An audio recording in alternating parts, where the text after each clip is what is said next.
تحریک انصاف کے بانی عمران خان کے منظر سے غائب ہونے اور پارٹی معاملات اور قیادت وکلا کے ہاتھ آنے کے بعد پی ٹی آئی اندرونی طور پر شدید اختلافات کا شکار ہو چکی ہے۔ انہی اختلافات کا شاخسانہ ہے کہ ملک میں 8 فروری کے الیکشن کا بروقت انعقاد کھٹائی میں پڑتا دکھائی دے رہا ہے۔ پاکستان تحریک انصاف کی جانب سے دائر درخواست پر ہائی کورٹ کے حکم کے مطابق الیکشن کمیشن نے ڈسٹرکٹ ریٹرننگ آفیسرز اور ریٹرننگ آفیسرز کی تعیناتی کا نوٹیفیکیشن معطل کرتے ہوئے ان کی جاری ٹریننگ کو روک دیا، جس کے بعد ملک میں عام انتخابات کا بروقت انعقاد غیر یقینی ہو گیا ہے۔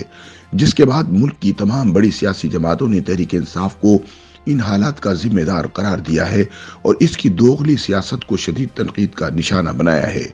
تحریک انصاف کی اندرونی سیاست سے آگاہ ذرائع کا کہنا ہے یہ ساری صورتحال پارٹی کے بانی عمران خان کے جیل جانے کے بعد معاملات وکلا کے ہاتھوں میں جانے کا نتیجہ ہے۔ تحریک انصاف اس وقت اندرونی طور پر شدید اختلافات کا شکار ہے۔ اس وقت پی ٹی آئی میں دو طرح کی سوچ رکھنے والے لوگ موجود ہیں۔ ایک وہ جو پی ٹی آئی کے پرانے کارکن ہیں اور کیسز میں الجھے ہوئے ہیں، وہ نہیں چاہتے کہ فوری طور پر الیکشن ہوں کیونکہ وہ صرف پی ٹی آئی کے بانی کو ہی پی ٹی آئی سمجھتے ہیں اور اسی کے ساتھ ہیں۔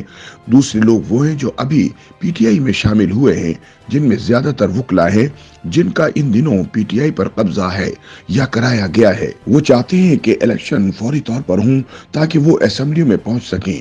پی ٹی آئی میں نئے شامل ہونے والوں کے پیچھے کون کون سی پارٹیاں چھپی ہیں اس کے متعلق ابھی کچھ نہیں کہا جا سکتا۔ ایک طرف لوگ پی ٹی آئی کی مقبولیت کے باوجود اسے چھوڑ کر جا رہے ہیں، دوسری طرف شامل ہو رہے ہیں۔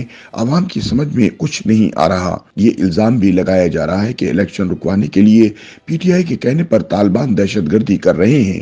پی ٹی آئی کی پارٹی پالیسی افغان مہاجرین کو ملک سے نکالنے کے خلاف ہے۔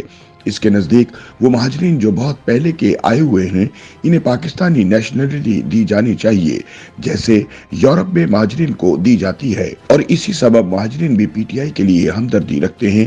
تحریک انصاف کے پرانے رہنما اور کارکن سمجھتے ہیں جہاں تک پی ٹی آئی کے وکلا کی بات ہے تو انہیں سیاست کرنے کی بجائے پی ٹی آئی کے سیاست دانوں کو جیل سے نکلوانے کے لیے عدالتوں میں کیس لڑنے چاہیے۔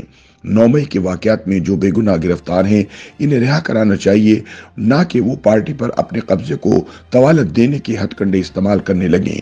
دوسری طرف لاہور ہائی کورٹ کے فیصلے کے بعد پیدا شدہ صورتحال پر غور کے لیے چیف الیکشن کمشنر سکندر سلطان راجہ کی زیر صدارت جمعرات کو اہم مشاورتی اجلاس ہوا۔ اجلاس میں یہ بات واضح کی گئی کہ الیکشن کمیشن 8 فروری کو انتخابات کرانے کے فیصلے پر قائم ہے، تمام تیاریاں مکمل ہیں اور اس ضمن میں تمام اہداف کو بھی مکمل کیا جا رہا ہے۔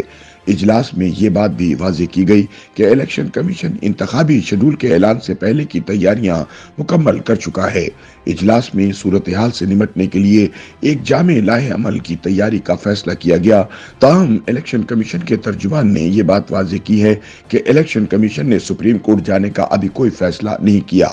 ترجمان الیکشن کمیشن کے مطابق چیئرمین پی ٹی آئی کی پریس کانفرنس کے دوران انتخابات ملتوی کرانے کے سلسلے میں کمیشن پر الزامات کو الیکشن کمیشن نے مسترد کر دیا ہے اور اس کو عوام کو گمراہ کرنے کی ناکام کوشش قرار دیا ہے۔ ترجمان نے کہا کہ موجودہ صورتحال کا الیکشن کمیشن کو کسی طور بھی ذمہ دار نہیں ٹھہرایا جا سکتا۔ واضح رہے کہ عدالتی حکم کے بعد جمعرات کو الیکشن کمیشن نے پنجاب، سندھ، کے پی کے اور بلوچستان کے الیکشن کمشنر کو ہنگامی مراسلے بھیج کر ریٹرننگ افسران اور دیگر عملے کی تربیت رکوا دی۔ الیکشن کمیشن کے ان اقدامات کے بعد تحریک انصاف کے رہنما علی ظفر نے کہا کہ ہمارا پیٹیشن دائر کرنے کا بالکل یہ مقصد نہیں تھا کہ الیکشن میں تاخیر ہو، بلکہ میرا خیال ہے کہ شاید ہم یہ درخواست واپس لے لیں تاکہ یہ آرڈر نہ رہے۔ ایک انٹرویو میں علی ظفر کا کہنا تھا کہ اس میں کوئی شک نہیں کہ الیکشن وقت پر ہوں گے اور ہونے چاہیے، لیکن یہ جو بیچ میں اسٹے آرڈر آیا ہے اس سے الیکشن کے التوا کا تاثر مل رہا ہے، اس لیے میرا خیال ہے کہ اس اسٹے آرڈر کو ختم کرنا چاہیے، اس کو واپس لینا چاہیے۔ دوسری جانب مسلم لیگ نون کے صدر شہباز شریف نے کہا کہ پی ٹی آئی ملک میں 8 فروری کے انتخابات کو ملتوی کرانے کی سازش کر رہی ہے۔ پی ٹی آئی کی درخواست عوام کی ترجمانی کو سبوتاژ کرنے کی سازش ہے۔ الیکشن کے خلاف پی ٹی آئی کی درخواستیں الیکشن سے فرار کی منصوبہ بندی ہے۔ سائفر کی طرح پی ٹی آئی 8 فروری کے عام انتخابات کے خلاف سازش کر رہی ہے۔ پی ٹی آئی ہمیشہ کی طرح دوہری اور منافقانہ پالیسی پر کاربند ہے۔